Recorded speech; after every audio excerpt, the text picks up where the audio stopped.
오늘은 일상에서의 동행이라는 제목으로 함께 하나님의 말씀을 나누도록 하겠습니다. 따라 하시겠습니다. 일상에서의 동행. 일상에서의 동행. 출애굽기 79번째 시간, 성막 16번째 시간입니다. 하나님은 이 대제사장의 위임식을 일주일 동안 계속하십니다. 굳이 이렇게 오랜 시간 동안 위임식을 해야 될 이유가 있을까? 그 이유는 오늘 본문에 있습니다. 우리를 대제사장을 거룩하게 하는 것이 아니라 이 일주일 동안의 위임식의 제사는, 예배는 만들어진 제단을 거룩하게 만드는 것에 있었습니다. 오늘 본문 말씀 다 같이 읽어볼까요? 35절에서 36절입니다. 시작.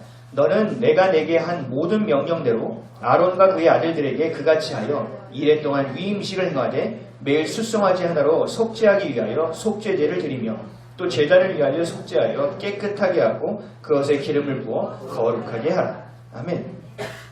제단을 위하여 속죄 제사를 드리라고 말씀하고 있는 거예요. 쉽게 생각하시면 돼요. 이 제단 누가 만들어요? 제단이요.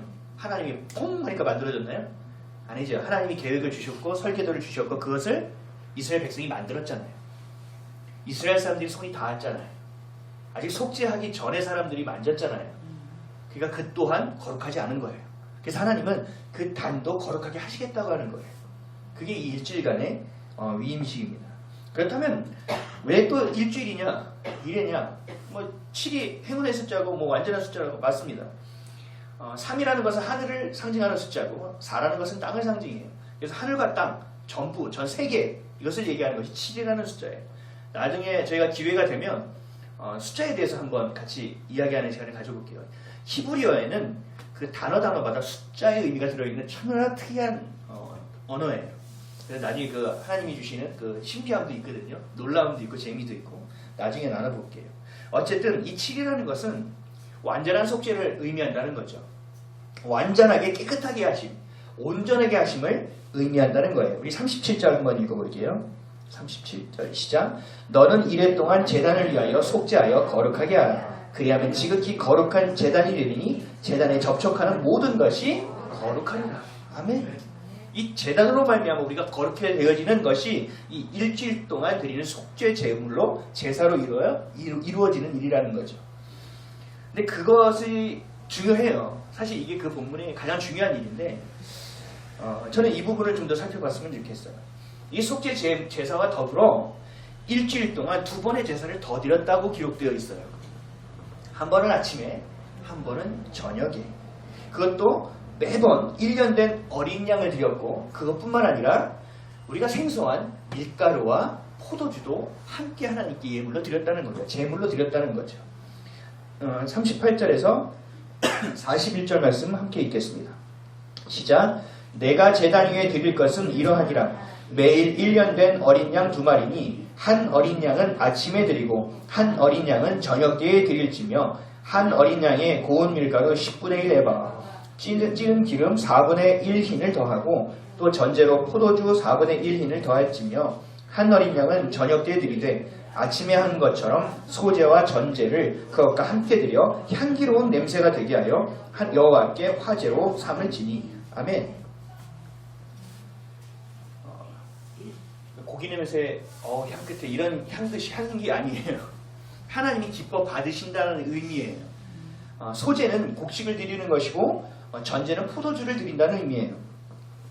다시 얘기하지만 이 제사는 속죄 제사가 아니에요. 이 제사는요, 죄를 사함받기 위한 제사가 아니라 우리의 삶의 일상을 하나님께 드리는 예물이에요. 드리는 예배라는 거죠.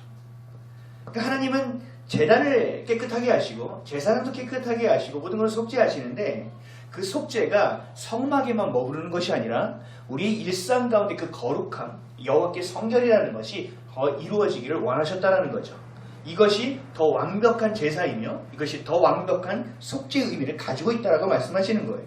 결국은 일상으로 드리는 예배, 매일 하루를 시작할 때 하루에 대해서 하나님의 거룩함을 구하고 하나님의 능력을 구하고 하나님의 도움을 구하는 삶을 살아가기를 원하셨다는 거죠. 아침에 시작할 때 어떻게 시작하세요? 주님 도와주십시오. 이렇게 시작하세요? 그것도 좋죠. 근데 제일 먼저 주님을 찬양하길 바랍니다. 하나님, 오늘도 영광과 존귀와 찬양과 경배받기 합당하신 당신의 이름을 찬양합니다. 그리고 나오면요, 비가 와도 할렐루야. 해가 쨍쨍은 할렐루야. 애들이 아직 안 되는데도 할렐루야. 그러니까 되는 거예요. 되어지는 거죠. 왜요? 주님께 드려졌기 때문에. 그래서 거룩함으로 연결되어질 수 있는 거죠. 그럼 저녁에 하루를 마감할 때는 어떻게 합니까? 하루 가운데 임하신 주님에 대한 감사가 있는 거예요. 그리고 하루에 대한 결산을 주님께 드리는 거예요.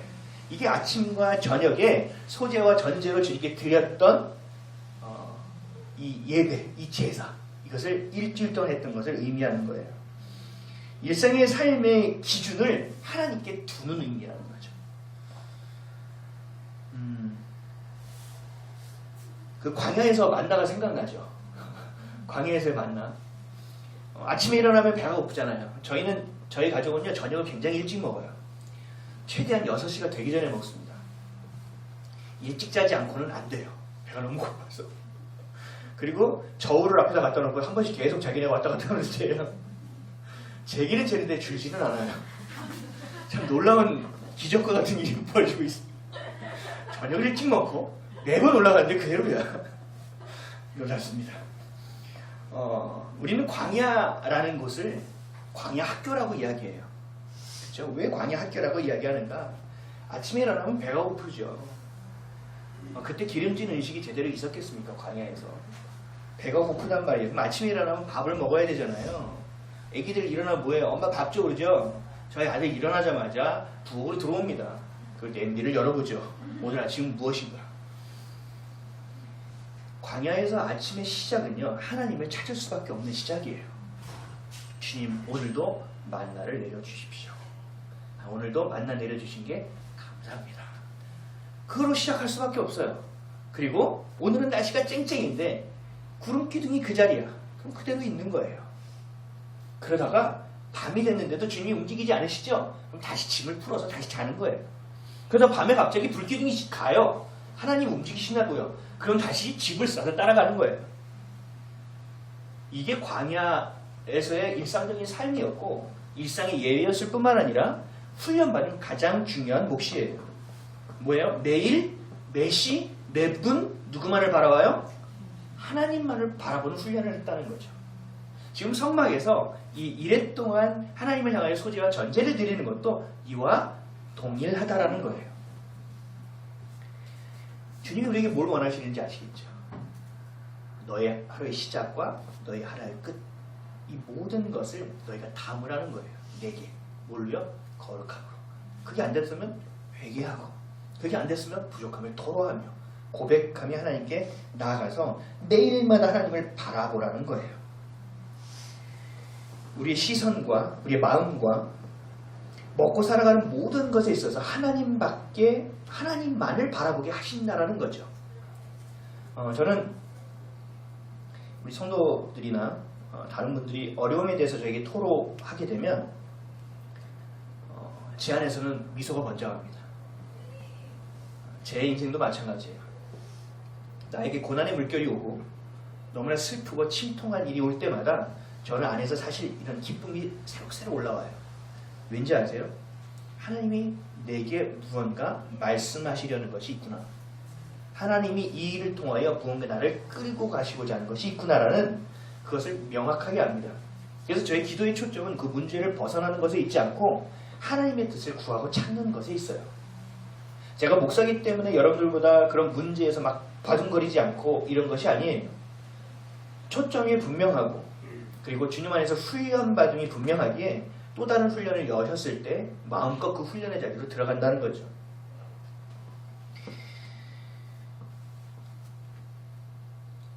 힘들잖아요. 오늘 아침에 일어날 때 좀 힘드셨죠?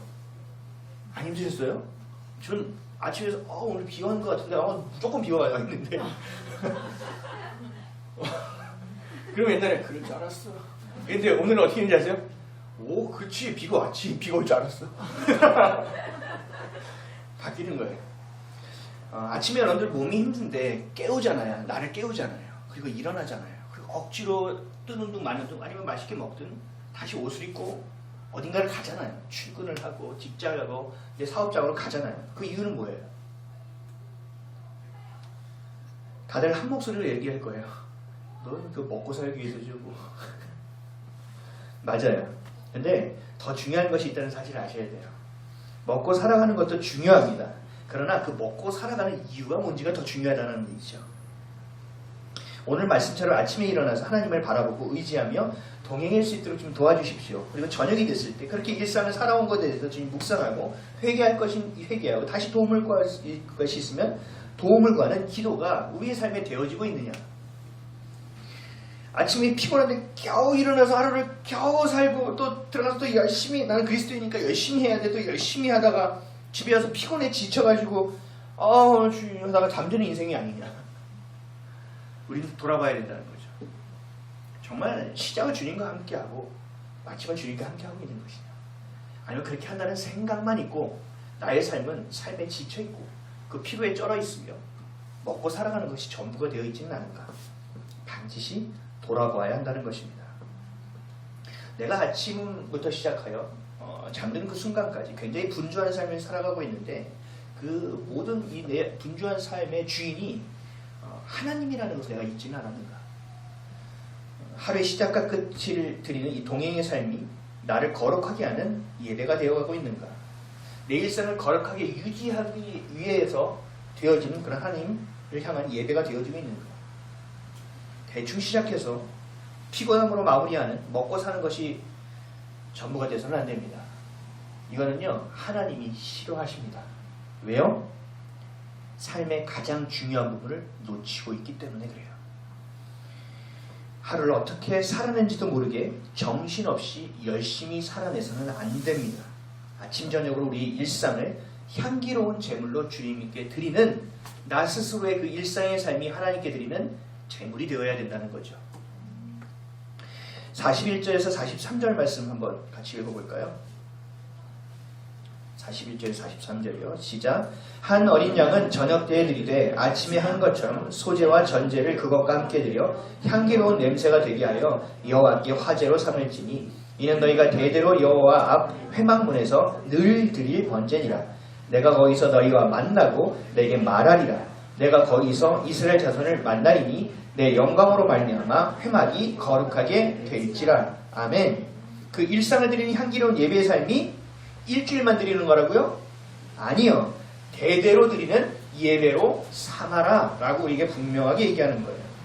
그 일상을 하나님께 드릴 때 하나님이 그 일상의 일터에서 우리의 가정에서 나뿐만 아니라 우리 자녀를 만나주시고 그렇게 말씀하시겠다라고 약속한 구절이에요. 교회에 와서 기도하면 기도가 돼요. 근데 집에 가서 기도하면 기도가 안 되네. 교회에 와서는 마음이 성결하고 거룩하게 돼요. 근데 집에 와 일터에 가서는 안 되네. 어떻게 살아갔는지도 너무 바빠.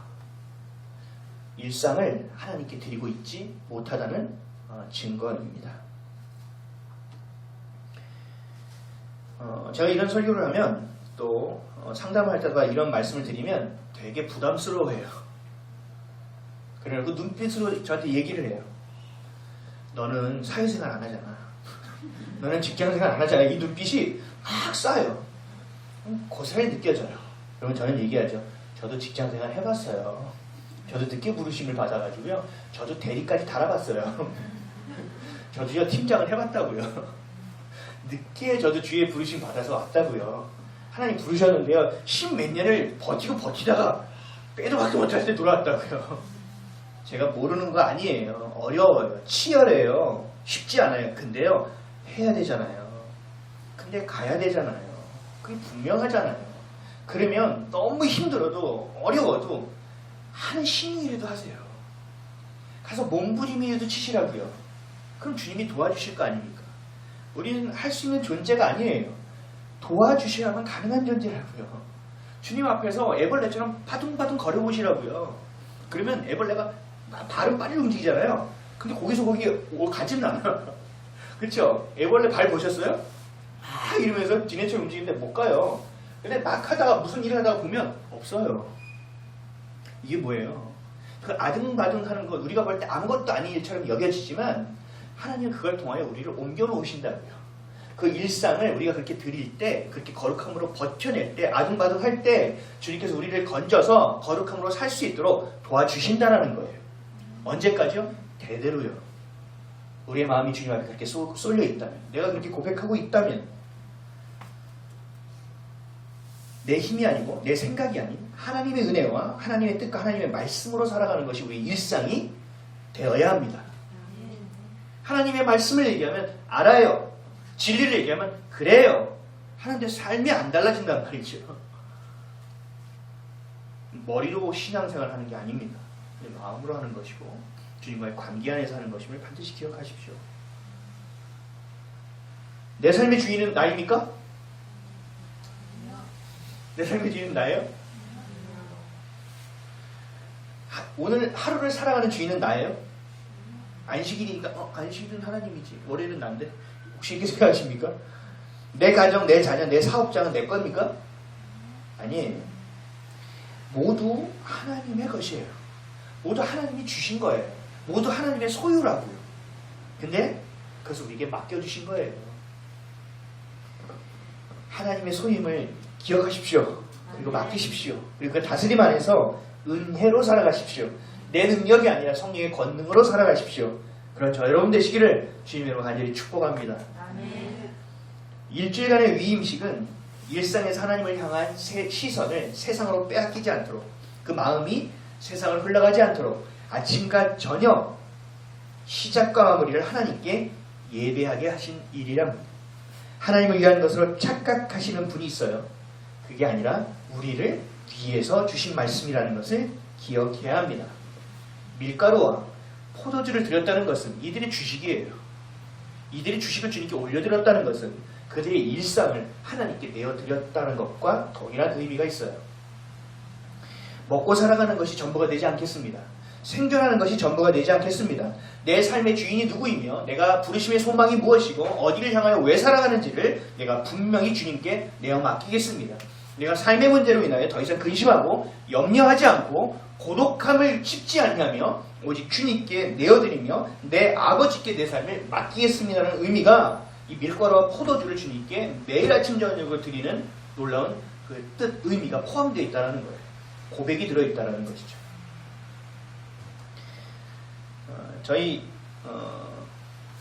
그 학부모, 우리 아동부의 부모와 아이들은 지금 거의 한 3달 됐나요? 거의 3달째 큐티를 하고 있습니다. 3달째 큐티를 하고 있어요. 하루의 마무리를 가르치는 거예요. 그리고 내 삶을 통하여 내 삶, 부모의 삶도 자녀들에게 이야기하는 거예요. 그걸 자녀들의 삶도 하나님의 말씀을 통하여 듣는 거예요. 그래서 그 가정의 기초를 쌓고 있는 거예요. 나중에 그 큐티를 오랫동안 하고 성경을 보면 성경이 보이기 시작해요. 말씀이 보이고 하나님의 마음이 보이기 시작해요. 어렵죠.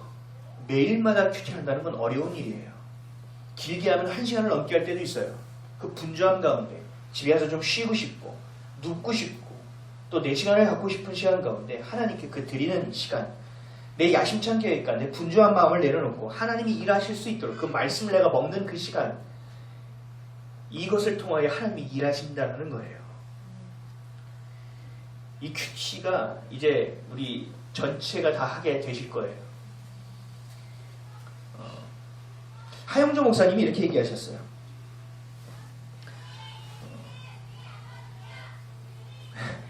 배우십시오, 여러분. 선포하는 대로 이루어집니다. 하영조 목사님이 이렇게 말씀하셨어요. 빵보다 말씀을, 시류보다 진리를, 대중보다 주님을 택하는 사람이 진정한 사명자다. 아멘이죠. 하나님의 백성답게, 하나님의 자녀답게, 하나님의 성도답게, 교회답게, 가정답게, 부모답게, 사명자답게 살아가는 저와 여러분 되시기를 주님을 간절히 축원드립니다. 여기 한 가지만 더 살펴봐야 돼요. 45절 46절이에요. 45절 46절 읽겠습니다. 시작. 내가 이스라엘 자손 중에 거하여 그들의 하나님이 되리니 그들은 내가 그들의 하나님 여호와로서 그들 중에 거하려고 그들을 애굽 땅에서 인도하여 낸 줄을 알리라. 나는 그들의 하나님 여호와니라. 아멘. 이게요, 출애굽기를 우리가 지금 계속 보고 있잖아요. 지금 2년 넘게. 그러면 여러분들 눈치를 아마 채셨을 거예요. 하나님이 자꾸 얘기해요. 내가 너의 하나님이라고. 야, 나 하나님이라고. 야, 내가 네 하나님이라고. 이렇게 계속 얘기하세요. 그리고 거기다가 또 붙여요. 내가 너희를 애굽 땅에서 이끌어낸 하나님이다. 그럼 다들 안다고. 알았다고.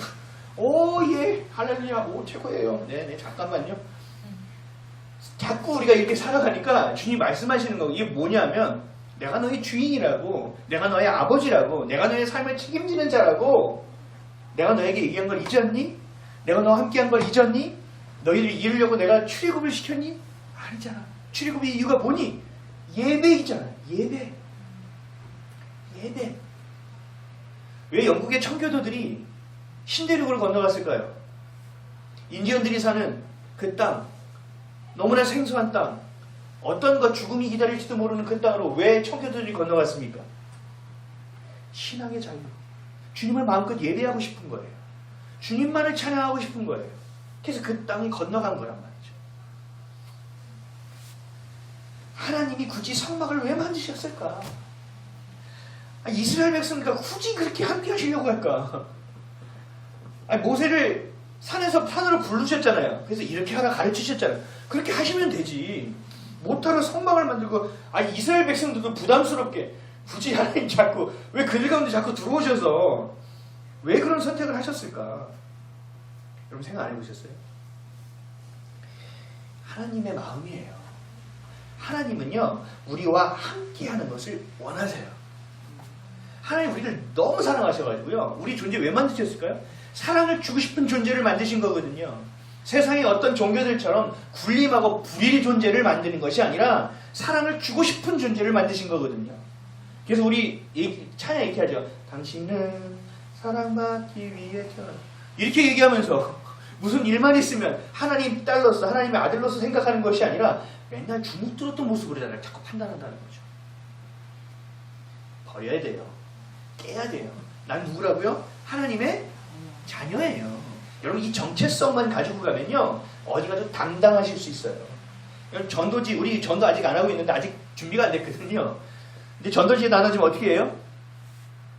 저기요, 죄송한데요, 이렇게 하는 부류, 한쪽은 너무 당당해. 당신 죄인입니다. 아니면 천국 못 가. 당연히 지옥 간다고요. 내가 얼마나 좋은 기회를 준 줄 알아요? 될까요? 될 수도 있어요. 하나님 그 때에 따라 역사하시는 분량과 영역이 다 다르니까, 때가 다르니까. 근데 그게 중요한 것이 아니라 내 안에 기쁨이 있잖아요. 내가 주님 만나 소망이 넘치잖아요. 그 사람들이 궁금해서 물어본대요. 그게 베드로가 얘기한 거예요. 너희들 그래서 준비하고 있어. 그들이 너에게 궁금히 여길 거야. 어떻게 신집사님은, 신집사라고 안 하지. 원장님은 얼굴이 그렇게 밝아요, 맨날. 병원에 그게 잘 되나? 이렇게 쳐다보고. 그 보다가 물어본다고요. 그럼 얘기하는 거죠. 비밀이 있는데 가르쳐 줘요, 말아요? 얘기해도 되고, 그러면 얘기 안 해요. 그러다가 밀당을 하다가 어느 날 얘기하는 거죠. 기회가 되면. 저 오늘 몇 시에 끝나는데 커피 한잔 하실래요? 하고 얘기하는 거죠. 혹시 예수님 들어보셨어요? 전 그분 때문에 행복해요. 그런 종교 말고요. 예수님 저는 마음으로 만났거든요. 교회만 다닌다고 구원받는 것이 아니에요. 예수님 만나야 돼요. 그게 얼마나 위로받을 수 있는지 아세요? 얼마나 어려운 가운데 소망이 되는지 아세요? 라고 내가 이야기할 수 있어야 된다는 거죠. 이게 전도예요. 전도는 바뀌는 사람을 끌어다가 교회당에 앉히는 것이 아니에요. 물론 하나님이 그렇게 일하실 때도 있어요. 더 중요한 것은 뭐냐? 내 삶을 통하여 전도되어지는 거거든요. 내가 일상을 예배로 살아내고 하나님이 주인 됨을 기억하고 살아내면 되어지는 거예요. 그걸 누가 제일 먼저 할까요? 내 가정에 나와 함께 사는 사람이 제일 먼저 알아요.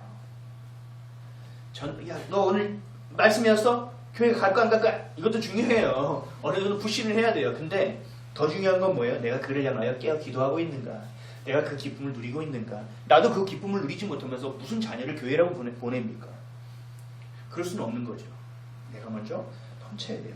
그게 우선 가장 중요한 건 하나님이 나와 함께 하셔야 한다. 하나님 내 안에 충만하심으로 임하셔야 됩니다. 내가 아침과 저녁에 주인이 하나님임을 고백하고 내가 십자가의 은혜 없이는 오늘 살 수 없다는 것을 고백하는 것이다. 근데 이스라엘 백성들이나 또 죄인이나 내가 하나님을 벗어나거나 하나님 원하신 것을 하지 않고 살아가면 하나님이 함께 하신 것이 부담스러워지기 시작해요. 어느 날 햇살이 찬란하면 주여 하나님 이 햇살을 만드신 분 주님이십니다. 할렐루야 막 이러다가 이거 해야 되나 말아야 되나 타협해서 이걸 해버렸어요. 그러면 하나님의 시선이 어떨까요? 하나님을 이게 될까요? 안 되죠. 하나님 오늘 좀 부담스러우니까 3시간만 좀 놔두세요. 오늘은 당신을 볼 날이 없으니까 오늘은 좀 스킵하세요. 이렇게 되지 않겠어요? 사랑이 부담스러워지는 거예요. 그러나 하나님은 그 사랑은 변치 않거든요. 하나님 그래서 우리가 늘 함께하기를 원하시거든요. 사랑을 주기를 원하신다는 거예요. 자, 예를 하나 들어볼게요. 하나님이 이 이스라엘 백성이 부담스러웠는데도 왜 그렇게 그토록 함께하려고 하고 내가 하나님이거든 하면서 계속 함께하시려고 하느냐. 예를 하나 들어볼게요. 어떤 아들이 어떤 딸이 가정이 있는데 아빠가 해외에서 일을 해요. 근데 아빠와 너무 좋은 추억이 있는 거예요. 아빠가 너무 좋아. 아빠가 아니면 엄마를 해도 돼요. 엄마 너무 좋아. 근데 일이 너무 급해서 이 일을 안 하면 안 돼서 떨어져서 사는 거예요. 떨어져서. 한 10수년을 나와서 사시다가 이제 해외에서 아니면 지방에서 직장 생활하다 오늘 집에 왔어요. 이 자녀는 우리 아빠, 우리 엄마랑 늘 함께하는 걸 꿈꾼 거예요. 아빠나 엄마 손을 붙잡고 가는 애가 보면 너무 부러운 거예요. 나도 있는데, 나도 우리 아빠 있는데, 나도 우리 엄마 있는데. 그리고 막 친구랑 싸웠는데 걔네 아빠가 가다가 너 근데 아빠가 집에 없어. 엄마가 집에 없어. 그럼 집에 가면서 이러는 거죠. 나도 우리 아빠 있는데, 나도 우리 엄마 있는데. 고아 같이 살아가는 거예요. 얼마나 마음이 힘들겠어요. 근데 10수년 만에 그 아버지가 돌아오신 거예요, 집에. 그 엄마가 집에 온 거예요. 아빠! 엄마! 그리고 막 뛰어갖고 너무 반가운 제의를 한 거예요. 늘 함께 살아갈 걸 소망했는데 그 소망이 내 앞에 펼쳐지기 시작한 거예요. 그리고 기도하는 거죠. 하나님 정말 살아계시군요. 응답하셨군요. 나 너무 행복해요. 너무 좋아요. 근데 그게 오래 안 가는 거죠. 왜요? 막상 아빠가 나 혼자 있었던 공간에 아빠가 오고 엄마가 오니까 내가 몇십만 되면 내가 TV 리모컨을 내가 조작했는데 어느 순간부터 TV 리모컨을 내가 만지기가 어려워지기 시작하고 내가 아침 8시면 화장실에 가야 되는데 8시 화장실에 누군가가 있고 나는 밥을 때에 맞춰서 먹는 거지 내가 배고플 때 먹었는데 때에 맞춰 먹어야 되는 상황이 자꾸 오는 거예요. 빼앗긴다면 좀 그렇지만 양보해야 되는 상황이 오는 거예요. 불편해진다는 거죠. 그럼 아버지가 그렇게 소망했는데 아버지가 왔어. 어머니가 왔어. 근데 그 삶이 불편해지는 거예요. 그러면 아버지나 어머니가 다시 가기를 원할까요? 생각해보세요. 우리 아빠 없을 땐 내가 정말 편했는데 엄마 없었을 때 편했는데 잔소리 장렬이야. 혼자 살 때가 좋았어. 좀 갔으면 좋겠어. 이렇게 생각할까요? 절대 그럴 수 없죠. 이제는 엄마나 아빠를 더 이상 기다리지 않아도 돼요. 그리고 고아같이 살지 않아도 돼요. 어디 가든 내가 어깨 피면 살아갈 수 있어요. 왜요? 내 아빠 내 엄마가 우리 집에 나와 함께 있기 때문이죠. 나도 아빠 있어. 나도 엄마 있어. 근데 그 불편함으로 그것을 잃어버리길 원하는가? 그렇지 않다는 얘기죠. 하나님이 굳이 우리와 함께 하지 않으셔도 성막을 짓지 않으셔도 충분히 다스릴 수 있으세요. 충분히 구원하실 수도 있으세요. 그러나 하나님이 그런 가운데서 하나님이 우리와 함께 하시는 이유는 백성들에게 자녀들에게 하나님이 어떤 분인지를 충분히 알게 하고 충분히 보여주시기 위함이라는 거예요. 우리에게 도움되기를 원하시는 것이지 우리에게 군림하기 위한 것이 아니라는 거예요. 굳이 너희들 경배받으려고 우리 가운데 오신 게 아니라는 거죠. 집을 떠나있던 아빠와 엄마가 집에 들어와서 내가 너의 아빠야, 내가 너의 엄마야 군림하러 들어온 게 아니라는 거죠. 아빠로서의 역할을 하기 위해서, 엄마로서의 역할을 하기 위해서, 가정이 가정되기 위해서 집에 돌아온 거라는 얘기죠. 이게 동일한 거예요. 하나님의 영이 우리와 함께 하시는 것, 성령님이 우리와 함께 하시는 것도 동일해요. 뭐예요? 사랑이기 때문에 그렇고 하나이기 때문에 그렇다는 얘기예요. 아멘이시죠? 아멘. 여러분 그 하나님의 마음을 여러분 느끼셔야 돼요. 그런 절절한 그 사랑을 느끼셔야 돼요. 성령님이 우리와 함께하는 것도 동일해요. 요한복음 14장 25절에서 26절에 이렇게 말씀하세요. 내가 아직 너희와 함께 있어서 이 말을 너희에게 하였거니와 보혜사 곧 아버지께서 내 이름으로 보내실 성령 그가 너에게 모든 것을 가르치고 내가 너에게 말한 모든 것을 생각나게 하리라. 아멘. 가르쳐 주시고 생각나게 하셔서 일상을 예배함으로 살아가게끔 도와주시기 위해서 우리 가운데 오신 분이 누구라고요? 보혜사 성령님이시라고요. 근데 사람들은 착각해요. 성령을 능력으로 착각하는 거죠. 문제가 생기면 성령님이 해결해 주세요. 이런 일이 있으면 성령이 해결해 주세요. 아니요. 성령님이 해야 될 가장 중요한 우리의 도움은 일상의 삶이 예배가 될 수 있도록 도와주시는 거라고요. 구하라. 그러면 구할 것이요. 찾으라면 찾을 것이요. 두드리라면 열릴 것이라. 이게 뭐예요? 문제에 대한 얘기가 아니에요. 여러분 생사화복에 대한 문제가 아니에요. 성령에 대한 얘기예요. 여러분들이 그러한 몫으로 성령을 구하면 너희가 구할 수 있고 찾으면 찾을 수 있고 두드리면 열어서 만나주셔서 우리 가운데 와주시겠다고 얘기하는 거거든요. 왜요? 하나님이 어떤 분인지를 우리에게 충분히 보여주시고 충분히 알려주셔서 거룩하게 살아가고 일상의 예배가 될 수 있도록 도와주시기 위함이라는 거죠. 성막 가운데로 내려오신 것과 성령께서 우리에게 와주신 것과 동일합니다.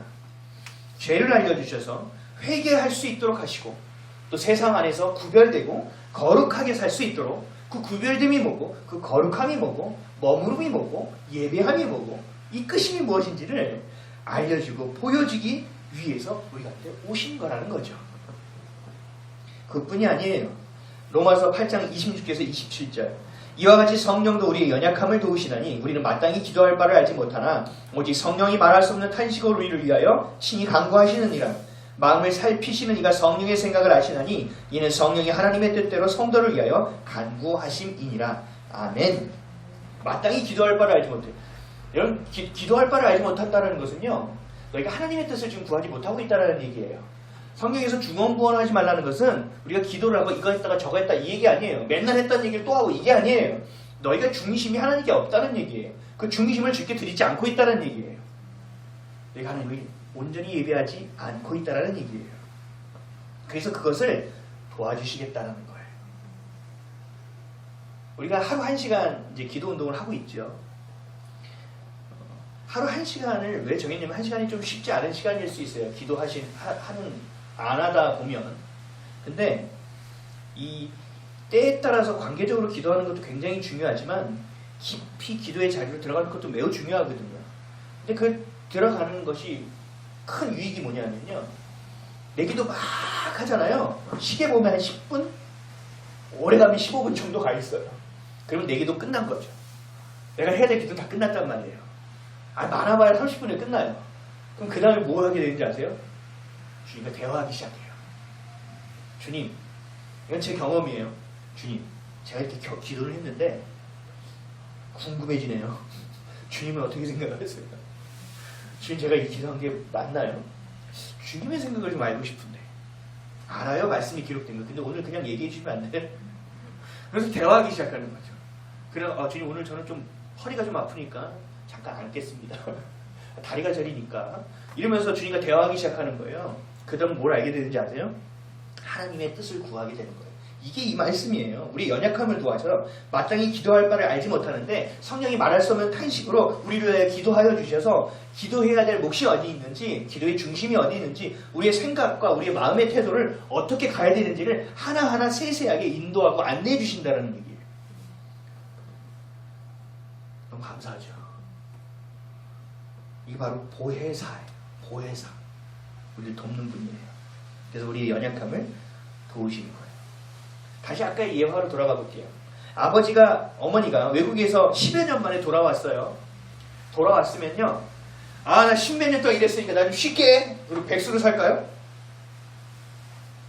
아니에요. 나 지금까지 맨날 고생하고 내가 맨날 밥 해먹었으니까 이제 네가 좀 해라. 이제 네가 하는 밥 좀 얻어먹자. 이렇게 할까요? 한 번 정도는 농담을 할 수는 있겠죠. 그럼 그것 때문이 아니에요. 돌아온 이유는 아비의 역할을 하기 위해서고 어미의 역할을 하기 위해서예요. 가장의 역할을 하기 위해서예요. 남편의 역할, 아내의 역할을 하기 위해서예요. 가정을 가정답게 세우기 위함이죠. 기도할 바를 모르는 가장 기본적인 것을 하지 못해도 괜찮아요. 도와주시니까요. 주님이 우리와 함께 하시는 이상 우리의 마음을 살피고 인도해 주시는 거죠. 누구를 위해서요? 군림하기 위해서요? 아니요. 하나님의 뜻대로 성도를 위하여 간구하시는 거예요. 우리를 위해서요. 이뿐인가요? 아니요. 넘쳐요. 누가복음 4장 18절에서 19절이에요. 주의 성령이 내게 임하셨으니 이는 가난한 자에게 복음을 전하려고 하시려고 내게 기름을 부으시고 나를 보내사 포로된 자에게 자유를, 눈먼 자에게 다시 보게 함을 전파하여 눌린 자를 자유롭게 하고 주의 은혜의 해를 전파하게 하려 하심이라 하였더라. 아멘. 아멘이 안 나오세요? 일상이라는 그 삶의 자리를 하나님께 올려들어서 이것이 삶의 예배가 되어질 때 어떤 능력이 있는지, 우리가 어떤 모습으로 되어야 할지, 성령님과 함께하면 우리가 어떤 삶을 살아야 될지를 알려주시는 거거든요. 이거 되면 막 아멘 하셔야 되고 막 기대돼야 되고 막 소망이 있어야 돼요. 야, 나도 복음이 없을 때 이렇게 살았는데 이 복음을 내가 전하는 자가 될 수 있겠다고? 와우! 내게 기름을 부어주셔서 나를 정말 제사장을 삼으신다고? 와우! 그와 같이 내가 힘들여서 내가 살지 않고 아무도 도와주지 않고 외로운 가운데 살았는데 그 짐을 나한테 가져오면 지어주신다고? 와우! 포로된 자에게 자유를 선물할 수 있다고. 눈먼 자에게 다시 보게 할 수 있다고? 와! 이런 멋진 삶을 내가 살 수 있다고? 이런 은혜를 전파할 수 있게 우리의 몫을 갖게 누가 도와주신다고요? 성령께서 도와주신다. 일상을 드릴 때, 일상을 주께 드릴 때, 삶의 예배는 지금 우리가 드리는 예배의 자리로부터 시작되어져요. 이 교회, 여러분이 지금 앉아있는 이 교회로부터 시작해서 여러분이 교회 되어지는 거예요.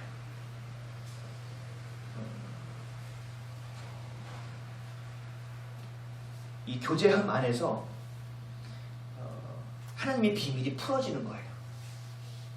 하나님의 비밀은 막 우리가 모르는 비밀이 아니에요. 다 말씀해 주신 거예요. 예수가 그리스도 되는 것, 지체가 어떻게 연합할 수 있는지, 은혜를 나누니 얼마나 행복한 것인지, 그 부르심의 소망 가운데서 연합하여 교회를 지어가고 가정을 지어가는 것이 얼마나 큰 기쁨인지 세상에서는 비밀이라는 거예요. 모르니까. 그것을 알려줄 수 있는 것이 교회다. 그리고 여러분이 그 교회로 지어진 것이다. 일상의 예배를 통해서 이 예배가 시작점이 돼요.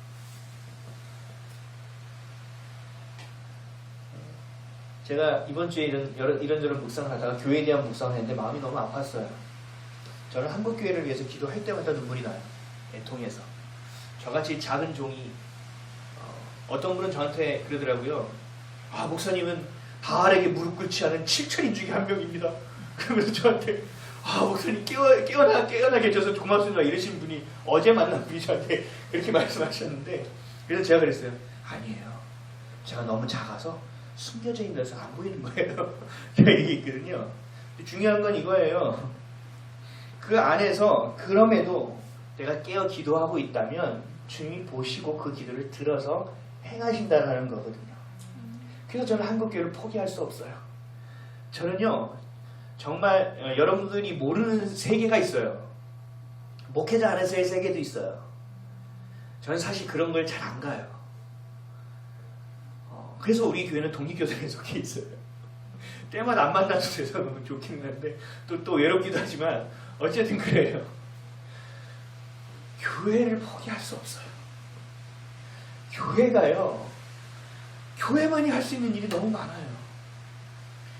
가정을 가정되게 하는 것은 교회밖에 없어요. 당신은 아비입니다, 당신은 어미입니다라고 이야기하고 가르칠 수 있는 것은 교회밖에 없어요. 나라와 민족을 위해서 기도하는 것도 교회밖에 없어요. 온 마음 다해 전심을 다하여 정말 내 모든 것을 내어놓고 기도할 수 있는 것도 교회밖에 없어요. 포기할 수가 없어요. 근데 만나면 너무 침통해요. 너무 침울하고 암울하고 우울해져요.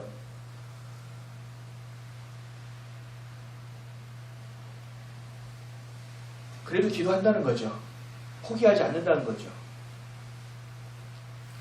올해가 어젠가요? 어제일 거예요. 어제가 종교개혁 503주년입니다. 아세요? 한 3년 전에 우리가 500주년이라고 막 떠들었어요. 온 한국교회가. 개혁은 사실 지금 필요해요. 여러분들 안에서 가정 안에서의 개혁도 필요하고, 여러분들이 주님 앞에 관계 안에서의 개혁도 필요하고, 한국교회의 이 시스템적인 개혁도 필요해요. 성도를 깨어내는 개혁도 필요하고, 목회자를 깨어내는 개혁도 필요해요. 이 개혁이 필요한 시대에 여기 살아가고 있는 거예요. 어떤 분이 제가 이제 성도들에게 그런 것을 다 가르치고 있다. 부모가 부모됨을 가르치고 있고, 자녀가 자녀됨을 가르치고, 가장 내가 5년 동안 한 일은 비본질, 본질이 아닌 것을 버리는 일을 계속했다. 계속 버리는 일을 했다. 누가 나에게 가르치는 사람도 없고 알려주는 사람도 없어서 내가 주님 앞에 무릎 꿇고 주님 맞아요? 이렇게 하는 게 맞아요? 성경은 그렇게 기록되어 있는데 아니라고 하는데 주님 어떻게 가야 돼요? 하나하나 물어볼 때마다 제가 했던 것은 잘 모를 때는 아닌 걸 버리는 일이었어요. 본질적이지 않은 일을 계속 버려왔어요. 버리다 보니까 어느 날 순간 본질이 드러나기 시작하는 거예요. 본질. 이게 바로 교회예요. 주님 앞에 무릎 꿇음 안에서 이루어지는 일이에요. 결국 한국교회가 본질을 벗어났다는 이야기는 무릎 꿇지 않고 있다는 얘기예요. 주님을 주님으로 바라보지 않고 있다는 얘기예요. 다시 우리 가정을 돌아와 보세요. 우리의 가정이 교회되지 못하고 있다는 사실은 내가 무릎 꿇지 않고 있다는 사실이에요. 내가 그들을 정죄하고 있지 정말 주님이 주신 사랑을 품고 있지 않다는 증거예요. 개혁이 필요하다는 것이죠. 내가 주님 안에서 내 생각이 구조가 다 깨어지는 개혁이 필요한 거예요. 지금까지 내 경험과 내 그 관계 안에서 있었던 그것이 다 무너지는 개혁이 필요하다는 거예요. 비텐베르크 성당이 95개 주의 반박문을 가지고 생명을 걸고 그 문에 못 지냈던 루터와 같은 심정으로 내 삶을 돌아봐야 되는 그 개혁이 필요한 시기라는 거예요. 이것이 일주일 동안, 1회 동안 이루어지는 거예요. 온전하게 이루어질 때까지 대대손손 그것이 내 신앙이 되어지고 그 믿음이 되어져서 그것을 우리 자녀에게 유산으로 줄 수 있는 일이 되어져야 한다는 거죠. 교회는요, 제가 그 교회를 묵상하다가 슬픈 중에 하나가, 야, 우리 교회가 이제는 부대 끼는 걸 너무 싫어하는구나. 제가 부대찌개라는 글도 썼는데 부대 끼는 걸 너무 싫어하는구나. 제가 옛날에 어렸을 때 교회를 기억하면요, 싸움도 엄청나게 했어요. 저 김 집사는 절대 안 볼 거야. 내가 저 권사가 있는데 이상한데 이 교회는 안 나올 거야. 근데 다음 주에 나오면 또 나와 있어. 할렐루야 이러고 있어요. 그러니까 그게 이중적인 게 아니에요. 생각이 없는 게 아니라고요. 교회가 교회됨으로 버티고 있으니까 그것이 화합되고 연합되어지는 것으로 사용되어지는 거거든요. 나의 모난 부분이 그 김 권사로 인하여 깎여지는 거예요. 그래서 주님께 감사가 되는 거거든요. 저 김 권사 때문에 아니요. 기도하다 보면 나를 돌아보게 돼서 나의 잘못됨을 알고 회개하고 그것을 개혁하고 깨어나가는 거예요. 서로가 보석되게 만들고 서로가 주님의 자녀되게 만드는 것, 이게 교회거든요. 그 지체됨을 경험하는 일이거든요. 제가 도모니 은원이 기도를 막 해요. 주여, 윤영이가 자꾸 생각나네. 주여, 윤영이 은빈이가 아까 승재, 저 아마 강원지, 자녀들이 다 생각나는 거예요. 그럼 어떻게 돼요? 다 붙잡고 기도할 수밖에 없어요. 왜요? 가족이 되어가는 거예요. 내 가족이라고 생각하니까 그렇게 되어지는 거예요. 모르겠습니다. 성도가 많아지면 얼마나까지 제가 기억할지 모르겠지만 그렇게 되어져야 돼요. 왜요? 가족이니까. 오랜만에 본 팔촌 당숙이 너 어디서 많이 봤는데 너 누구더라? 이렇게 합니까? 핏줄인지는 안다고요. 사실 교회는 이렇게 돼야 돼요.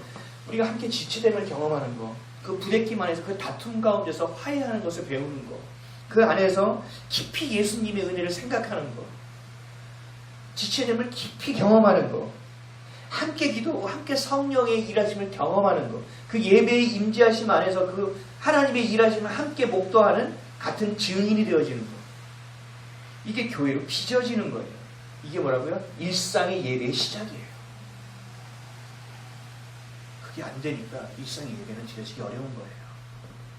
하루의 시작, 아침에 주님께 소지와 전제를 드리고 저녁에 소지와 전제를 드리듯 우리의 일주일의 삶을 돌아보면 이 주일 예배를 통하여 시작을 주님께 알리고 고하고 붙들고 다시 다음 주일날 와서 다시 그것을 결산하고 다시 시작을 알리는 이것의 시작과 끝, 아침과 저녁의 그 예배의 시작과 끝이 이 예배가 되어야 된다는 사실이에요. 이 공적 예배가 우리의 삶의 시작점이 되어지고 마침표가 되어져야 된다는 거예요. 마감이 되는 예배가 되어야 한다는 것이죠. 요한복음 15장 4절에서 5절에 이렇게 말씀하십니다.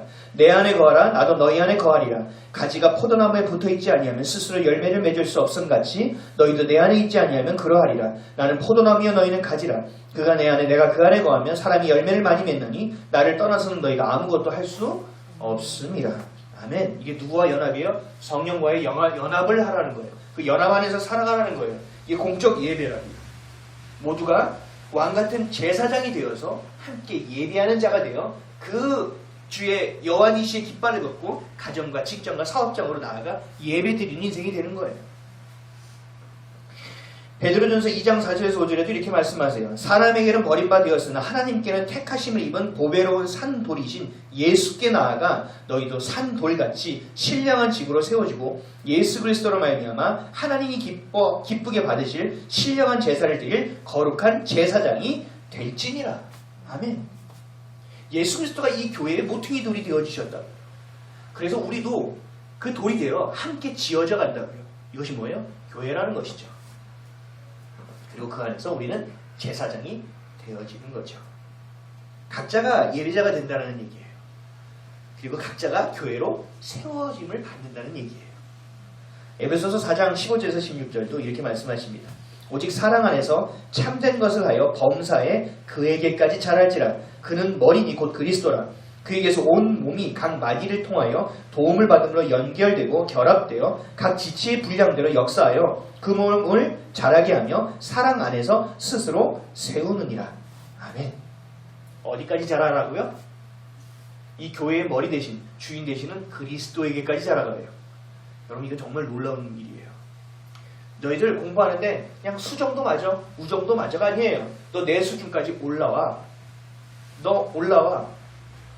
동행이 뭐죠? 우리 늘 성령님과 동행한다고 얘기해요. 예수님과 동행하는 삶을 산다고 얘기해요. 동행은 뭐예요? 그분과 발을 나란히 맞추는 거예요. 같은 곳을 보고 같은 마음을 품고 같은 곳을 향하여 나란히 걷는 거예요. 주님 손 꼭 붙잡고. 여러분 성령 충만이 쥐어주하는 것이고 성령 충만이 아니에요. 이것도 성령 충만 가운데 하나일 뿐이에요.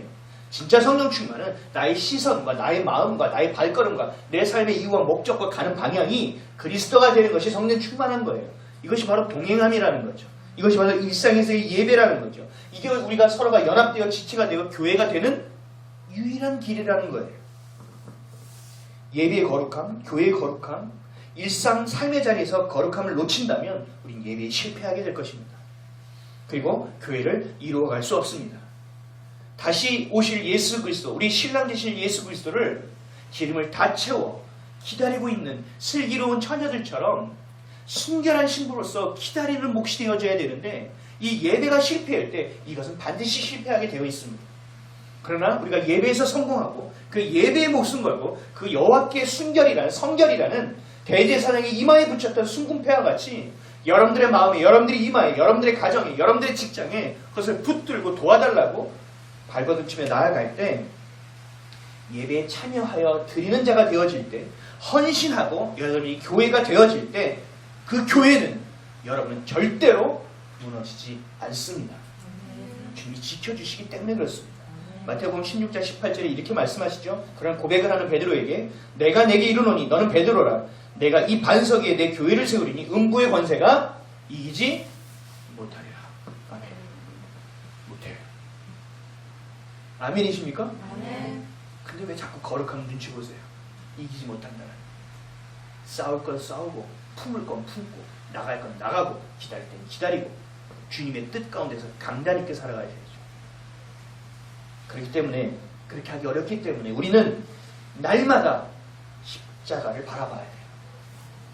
아침과 저녁마다 시작과 마무리마다 십자가 앞에 무릎 꿇는 자가 되어야 돼요. 하루의 일상을 하나님의 은혜로 시작하여 은혜로 마감할 수 있는 삶이 되어야 합니다. 우리 안에 거하시는 성령님이 우리가 은혜 받을 수 있도록 이끌어 주실 거예요. 그리고 흔들리지 않도록 붙들어 주실 거예요. 그리고 때마다 돕는 사람과 돕는 환경을 통하여 우리를 건지실 거예요. 이거는 우리에게 약속하신 부분이에요. 여러분 주님 안에 머물러서 자녀답게 당당하게 외치세요. 일상의 삶 속에서 거하시는 하나님을 찬양하고 예배하는 삶이 되어집니다. 기억하십시오. 여러분 삶은 열심히 살아내는 것이 아닙니다. 은혜로 살아내는 것입니다. 제가 이런 얘기하면 아무것도 안 하고 은혜를 구하는 사람이 있어요. 아니요. 무식하면 안 되죠. 주님이 부르신 소망 가운데서 은혜를 붙들어야죠. 주님이 주신 것 안에서 최선을 다하고 주님의 은혜를 구하고 주님의 능력을 구해서 그 안에서 머물러 은혜를 구해야죠. 시작과 끝이 은혜가 되어야 한다는 거예요. 일상에서의 예배하는 저와 여러분 되시기를 주님의 이름으로 간절히 축원드립니다. 마지막으로 로마서 12장 1절 말씀하며 마치겠습니다. 그러므로 형제들아 내가 하나님의 모든 자비하심으로 너희를 권하노니 너희 몸을 하나님이 기뻐하시는 거룩한 산 제물로 드리라. 이는 너희가 드릴 영적 예배니라. 아멘. 기도하겠습니다.